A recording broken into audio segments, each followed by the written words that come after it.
तो मूवी की स्टार्टिंग में हम बहुत तेज बिजली कड़कते हुए देखते हैं और यहाँ हम famous ghost Hunter doctor Egon को देखते हैं जो कि किसी घोस्ट को ट्रैप करके ले जा रहे थे और एक अदृश्य शक्ति उसका पीछा कर रहा था और वो उसकी गाड़ी पर अटैक कर देता है और उनकी गाड़ी का एक्सीडेंट हो जाता है। लेकिन डॉक्टर ईगॉन किसी तरह से अपने घर पर पहुंच जाते हैं और वो घोस्ट पकड़ने वाली मशीन को चला देते हैं, मगर वो मशीन अचानक ही खराब हो जाती है। लेकिन डॉक्टर ईगॉन के पास एक और मशीन थी जो कि भूतों की मौजूदगी के बारे में बताती थी और अब उनको अंदाज़ा हो जाता है कि घोस्ट उनके पास ही आ रहा है। तो ईगॉन घोस्ट पकड़ने वाली मशीन को छुपा देता है और एक चेयर पर बैठ जाता है कि तभी वहाँ पर एक घोस्ट आता है और घोस्ट डॉक्टर ईगॉन पर हमला कर देता है और डॉक्टर ईगॉन को मारकर यहाँ से चली जाती है।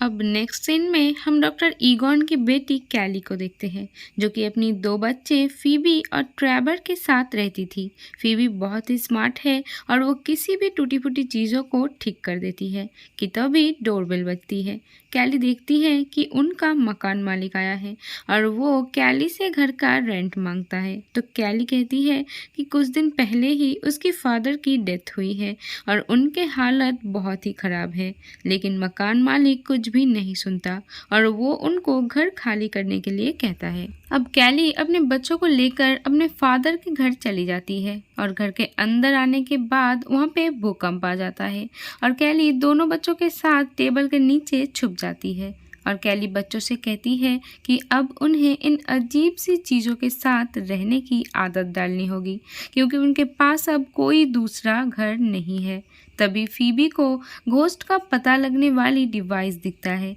और वो उसको उठा लेती है। तब वहाँ पर डॉक्टर ईगॉन की पुरानी फ्रेंड आती है जो कि घोस्ट बस्टर टीम की असिस्टेंट थी और वो उनको बताती है कि विल में इस घर के अलावा उनके नाम और कुछ भी नहीं है। अब रात में ये लोग एक कैफ़े में जाते हैं जहाँ ट्रेवर एक लड़की को देखती है जो कि इस कैफ़े में काम करती थी और ये देखकर ट्रेवर इम्प्रेस होती है और उस लड़की का नाम होता है लकी और अब ट्रेवर भी उस रेस्टोरेंट में काम करने के लिए पूछता है और कार में कैली फीबी से कहता है कि उसे भी दोस्त बनाना चाहिए क्योंकि अब कुछ समय तक इन्हें यहीं रहना होगा। अब रात को फीबी के रूम में उस घोस्ट का पता लगाने वाला डिवाइस में लाइट जलने लगती है और विंडो पर रखा हुआ चेस बोर्ड गिर जाता है। फीबी को ये अजीब लगता है पर वो वापस चेस बोर्ड को वहीं पर रख देती है। इधर ट्रेवर भी बाहर चीज़ों को चेक करने जाता है जहाँ पर गैरेज में उसको घोस्ट बस्टर की पुरानी गाड़ी मिलती है। अब सुबह जब फीबी उठती है तो वह देखती है कि चेस की एक गोटी आगे है, जैसे कि कोई उसके साथ ये गेम खेलना चाहता हो। तो फीबी भी चेस में अपनी चाल चलाकर वहाँ से चली जाती है। अब हम फीबी को स्कूल जाते हुए देखते हैं जहाँ कैली उसके टीचर को फीबी का ध्यान रखने के लिए कह के मार्केट जाती है पेंटिंग का सामान लेने के लिए, जहां मार्केट का ओनर कैली को उसके फादर के बारे में बताता है कि उसकी फादर बहुत अजीब थे और वो अपने फार्म हाउस पर कुछ ना कुछ एक्सपेरिमेंट करते रहते थे। इधर क्लास में फीबी के फ्रेंडशिप पॉडकास्ट नाम की एक बच्चे से होती है जिसको सुपरनैचुरल चीज़ों को रिकॉर्ड करने का बहुत शौक था कि तभी वहाँ पर अर्थक्वेक आता है। लेकिन फीबी देखती है कि वहाँ पर किसी को भी कोई असर नहीं होता और फीबी के टीचर उसको बताता है कि यहाँ पर तो ऐसा अर्थक्वेक आते रहते हैं और वो भी इन पर काफ़ी रिसर्च कर रहे हैं। फीबी अपने क्लास टीचर को बहुत सी जानकारी देते हैं और ये सुनकर उसके क्लास टीचर बहुत इम्प्रेस हो जाते हैं। अब स्कूल के बाद पॉडकास्ट फीबी को अपने साथ चलने को कहता है और वो फीबी को उन्हीं पहाड़ों में ले आते हैं जिन्हें यहाँ के लोग सेंडर माइन के नाम से जानते हैं और पॉडकास्ट बताता है कि पहले यहाँ पर बहुत से लोग काम करते थे लेकिन फिर वो लोग गायब होने लगे। अब फीबी घर आ जाती है और वो देखती है कि चेस में एक और चाल किसी ने चल दी है और फीबी भी अपनी चाल चलती है और उसके सामने ही चेस की एक और चाल आगे बढ़ जाती है और फीबी देखती है कि उस डिवाइस में लाइट जल रही है। और उस डिवाइस को फॉलो करते हुए फीबी उसके ग्रैंडपा के चेयर तक पहुंच जाता है और उस डिवाइस को फॉलो करते हुए वो एक जगह पर पहुंचती है और वहां पर उसे एक अंडरग्राउंड दरवाज़ा मिलता है और वहां उसे एक ट्रैप मशीन मिलता है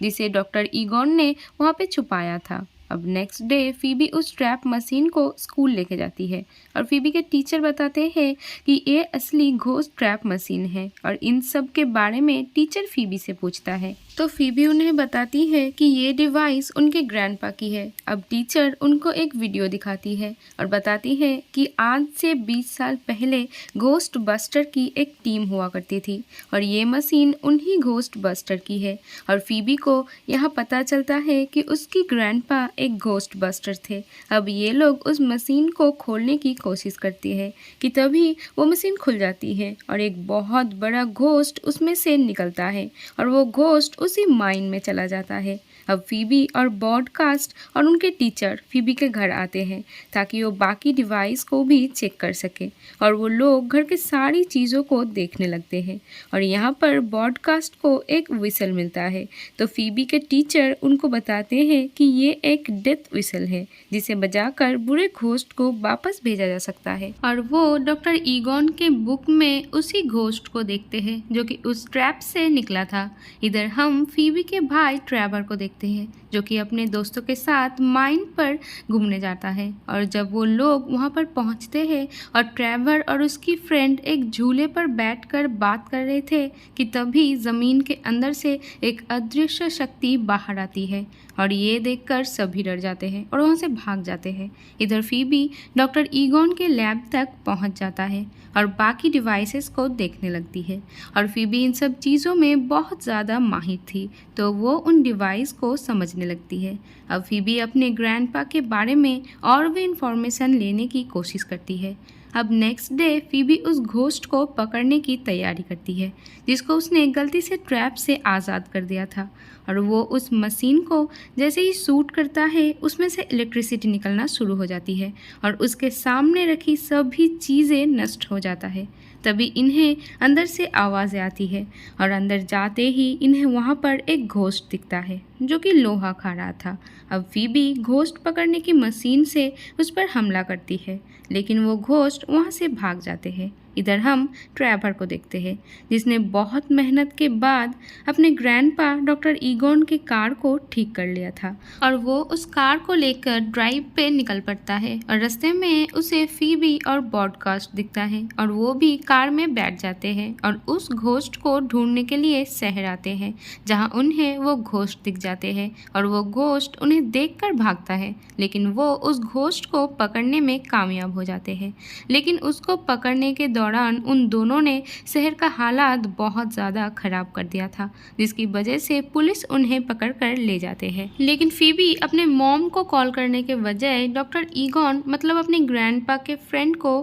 कॉल करती है और वो डॉक्टर ईगॉन के फ्रेंड को उनके डेथ के बारे में भी बताती है। तो डॉक्टर ईगॉन की फ्रेंड फीबी को बताते हैं कि डॉक्टर ईगॉन की डेथ तो तभी हो गई थी जब घोस्ट बस्टर टीम अलग हुई थी कि तभी वहाँ फीबी के मॉम और उसकी टीचर आ जाती है उन सबको छुड़वाने के लिए। लेकिन पुलिस डॉक्टर ईगॉन के डिवाइसेस और गाड़ी को अपने पास ही रख लेती है। अब हम देखते हैं फीबी अपने मॉम से पूछती है कि उन्होंने उसकी ग्रैंडपा डॉक्टर ईगॉन के बारे में सच क्यों नहीं बताया। तो कैली फीबी को बताती है कि उसके फादर इन कामों में आकर अपनी जिम्मेदारियों से भागना चाहते थे और ये सब बताने का कोई भी फ़ायदा नहीं था। नेक्स्ट सीन में हम फीबी के क्लास टीचर को देखते हैं जो कि एक मॉल में आते हैं और वहाँ पर उन्हें छोटे छोटे घोस्ट नज़र आते हैं कि तभी वहाँ पर वो बहुत बड़ा मॉन्स्टर भी देखता है जिसको इन लोगों ने ट्रैप मशीन से आज़ाद कर दिया था। अब फीबी के टीचर उस घोस्ट से भागने की बहुत कोशिश करता है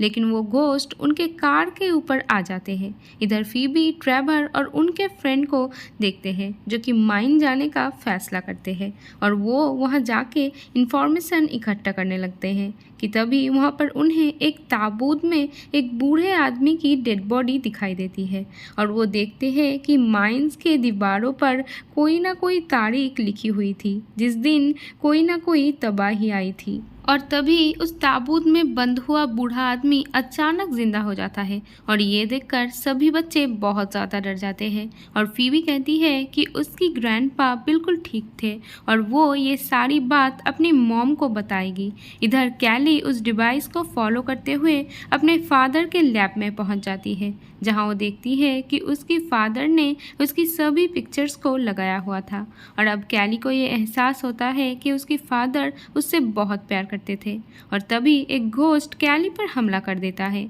और वो वही घोस्ट मॉन्स्टर था जो कि डॉक्टर ईगॉन को भी मारा था। और वो घोस्ट कैली पर कंट्रोल कर लेता है। और जब बच्चे घर आते हैं तो कैली की ये हालत देखकर वो बहुत डर जाते हैं और कैली विंडो तोड़कर माइंस की तरफ भाग जाती है। इधर हम माइंस में देखते हैं जहाँ पर फीबी के टीचर जिन पे घोस्ट का कंट्रोल है और वहाँ पर सभी घोस्ट को आज़ाद कर देते हैं और वो सभी घोस्ट पूरे सिटी में फैल जाते हैं। और अब सभी बच्चे घोस्ट बस्टर के सूट पहनकर पुलिस स्टेशन जाते हैं और घोस्ट पकड़ने के अपने सभी डिवाइस लेके माइंस पहुंच जाते हैं। और माइंस पहुंचने पर इन्हें पता चलता है कि फीबी के मॉम और उसके टीचर के अंदर जो घोस्ट है वो इस जगह की रक्षा करते हैं। और वहीं पर गॉजर भी आती है जो कि इन घोस्ट के लीडर थे। अब फीबी उसे डिस्ट्रैक्ट करने की कोशिश करती है और फीबी के दोस्त बाकी घोस्ट पर अटैक कर देते हैं। इससे सारे घोस्ट पकड़ने वाले डिवाइस में कैद होने लगते हैं और इससे कैली के अंदर से भी घोस्ट निकल जाता है और इससे गॉजर की पावर कम हो जाती है। और फीबी अपने मॉम को यहाँ से ले जाने लगता है, लेकिन फीबी के टीचर अभी भी घोस्ट के कंट्रोल में थे। और अब फीबी के टीचर और गॉजर उनका पीछा करता है और उनके घर आ जाते हैं। अब ये सब गॉजर को पकड़ने की कोशिश करते हैं, लेकिन सबके सब नाकामयाब होते हैं। गॉजर डिवाइस को खोल देती है जिससे सभी घोस्ट आज़ाद हो जाते हैं और ये फीबी और सभी पर हमला करते हैं। लेकिन तभी यहाँ पर घोस्ट बस्टर की पुरानी टीम भी आ जाती है और ये लोग डॉक्टर ईगॉन के साथ काम करते थे, लेकिन ये लोग भी गॉजर को नहीं हरा पाते कि तभी फीबी की हेल्प करने के लिए उसकी ग्रैंडपा की आत्मा भी यहाँ पर आती है और सभी मिलकर गॉजर पर अटैक करते हैं और अब ये लोग कामयाब हो जाते हैं। और अब ट्रेवर अपनी गन से दोबारा मशीन को एक्टिवेट कर देती है जिससे फील्ड में लगे हुए ट्रैप दोबारा से एक्टिवेट हो जाते हैं और कैली वहाँ पे लगे स्विच को ऑन कर देती है।